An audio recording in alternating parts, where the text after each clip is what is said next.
বদমাইশি করতেছে, মুক্তিযোদ্ধারা জামায়া করছে, দুর্ধর্ষ ফাইট, ওগুলো কিছু নেই। লাস্ট দিনে কি হতো, এক পোলা একটা ঢিল মারলো, তাই না?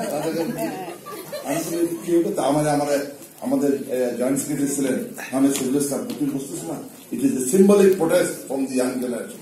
আমি তো স্যার দরকার নেই, আমার বোঝার দরকার নাই।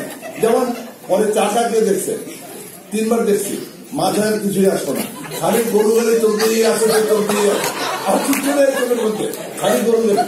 তা আমার সেক্রেটারি দেখছে ডক্টর ইকরাম, আমার কাছে তুমি তো এটা বুঝতেছো না, আত্মিক সম্পর্ক লাশের সাথে এদের যে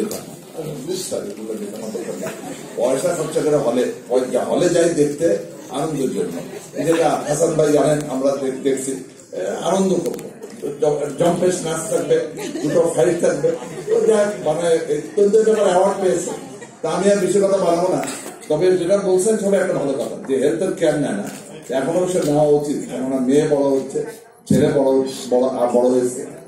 আর আমি হচ্ছে 110-এর বেশি উইশ করি না। কারণটা হলো, আমাকে একজন ডাক্তার বলেছে 110-এর পরে নাকি ব্রেন আর কাজই করে, যেটা আমি লাইব্রেরি 110 পর্যন্ত বাকি, এর বেশি না।